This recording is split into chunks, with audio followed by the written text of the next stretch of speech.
नमस्कार, capital TV की खास पेशकश 5 का पंच देख रहे हैं आप। मैं हूं सृष्टि राय। आज हम बात करेंगे बिहार की 5 बड़ी खबरों की। इसमें बात होगी सियासत के बदलते समीकरणों की, सरकार के काम करने के तरीकों की, प्रशासन की कामयाबी और नाकामियों की, और साथ में चर्चा करेंगे नीतीश कुमार की सरकार पर उठ रहे सवालों की। तो अब रुख करते हैं खबरों की तरफ। पहली खबर में बात करते हैं सियासत और अपराध के बीच बढ़ते गठजोड़ की। बिहार में योगी मॉडल लागू करने की मांग, कानून व्यवस्था को लेकर विधानसभा में बीजेपी का हंगामा। मंत्री बोले यूपी की तरह बिहार में भी माफियाओं का हो एनकाउंटर। दूसरी खबर में बात समाज में बढ़ रही विकृत मानसिकता की। जुमई में हैरत अंगेज वाकया, बिहार पुलिस के हत्थे चढ़ा बिहार का सियासी किलर, रोड पर अकेली महिलाओं को घूमता देख कर देता था किस।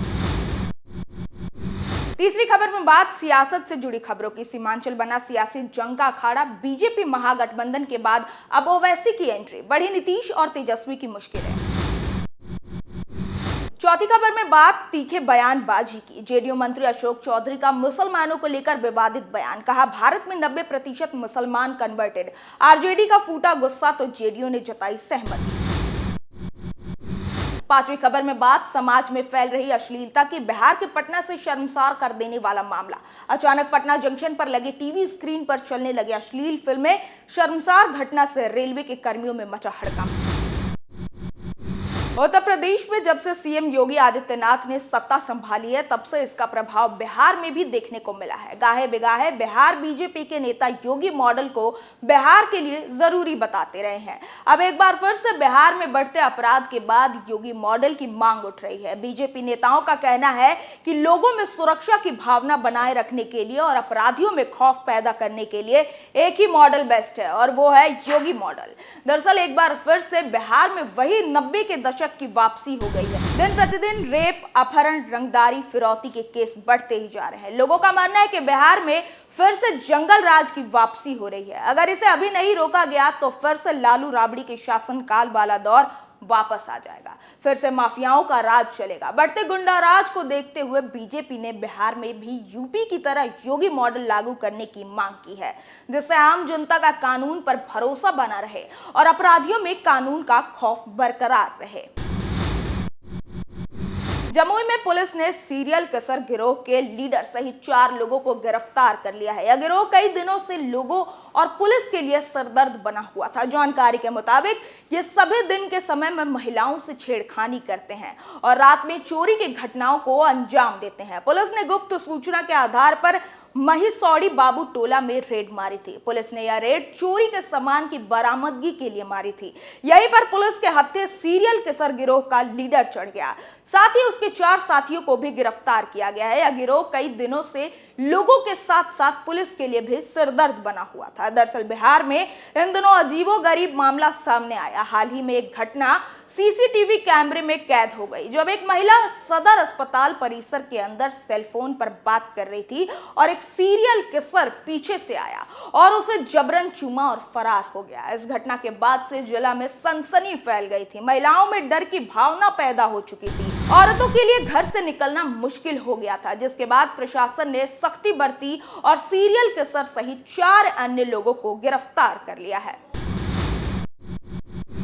बिहार की राजनीति में इन दिनों सीमांचल हॉट सीट बना हुआ है। सीमांचल को साधने के लिए पहले गृह मंत्री अमित शाह पहुंचे, उन्होंने वहां से हुंकार भरी। उसके बाद महागठबंधन की रैली हुई। अब सीमांचल में बीजेपी और महागठबंधन के बाद एआईएमआईएम चीफ ओवैसी की एंट्री हो चुकी है।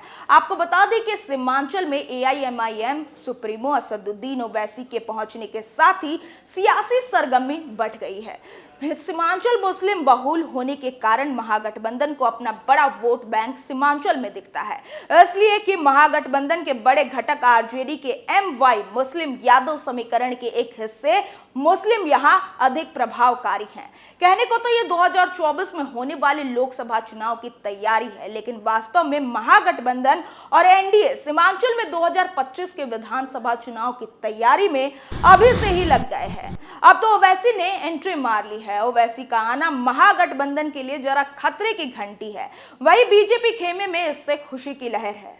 दरअसल बिहार में लोकसभा चुनाव 2024 की तैयारी अभी से चल रही है और उसके अगले साल विधानसभा चुनाव भी है, जिसकी वजह से राजनीतिक पार्टियां पूरा जोर लगाई हुई हैं। बीजेपी और महागठबंधन के सीमांचल दौरे के बाद अब एआईएमआईएम अध्यक्ष असदुद्दीन ओवैसी भी सीमांचल दौरे पर हैं।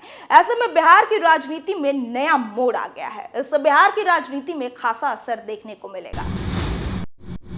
बिहार के नालंदा में बिहार सरकार के भवन निर्माण मंत्री अशोक चौधरी ने बीती 18 मार्च को मुस्लिमों को लेकर एक विवादित बयान दिया, जहां अशोक चौधरी ने कहा कि भारत में 90% मुसलमान कन्वर्टेड मुसलमान है। रमजान के मौके पर सीएम नीतीश ने जिन्हें दफ्तर जाने की छुट्टी दे दी थी, उन्हें नीतीश के मंत्री अशोक चौधरी ने कन्वर्टेड मुस्लिम बता दिया।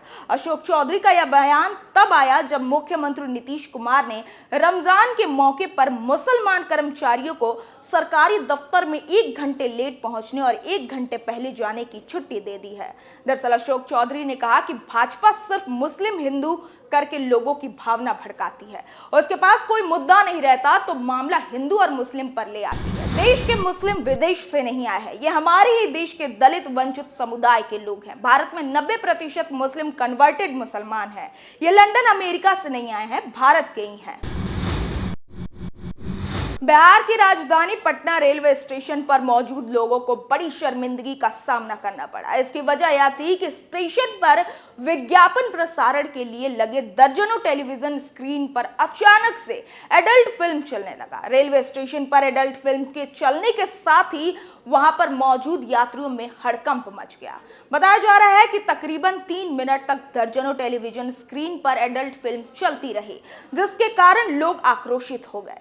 रेलवे स्टेशन पर मौजूद कुछ यात्रियों ने आनन फानन में जीआरपी और आरपीएफ को इस बात की जानकारी दी, जिसके बाद टेलीविजन पर विज्ञापन चलाने वाली एजेंसी से संपर्क किया गया और एडल्ट फिल्म के प्रसारण को रोका गया। इसके बाद रेलवे के अधिकारी भी हरकत में आ गए और टेलीविजन स्क्रीन पर विज्ञापन की चलने के लिए जिम्मेदार एजेंसी दत्ता कम्युनिकेशन के खिलाफ एफआईआर दर्ज करवा दी गई। इसके साथ ही एजेंसी को रेलवे ने ब्लैक लिस्ट कर दिया है और उस पर जुर्माना भी ठोक दिया गया है। गौरतलब है कि राष्ट्रीय राजधानी नई दिल्ली में भी साल 2017 में कुछ इसी तरह का घटनाक्रम सामने आया था। अप्रैल माह में दिल्ली के राजीव चौक मेट्रो स्टेशन पर विज्ञापन के लिए लगी स्क्रीन पर पॉर्न फिल्म देखने लगी थी। स्टेशन पर मौजूद यात्रियों ने अपने अपने मोबाइल कैमरे से स्क्रीन पर चलती क्लिप को रिकॉर्ड कर लिया था।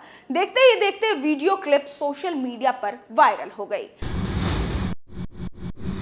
5 के पंच में आज के लिए बस इतना ही। फिर पेश होंगे कल की 5 बड़ी खबरों के साथ। तब तक के लिए देखते रहिए कैपिटल टीवी बिहार। नमस्कार।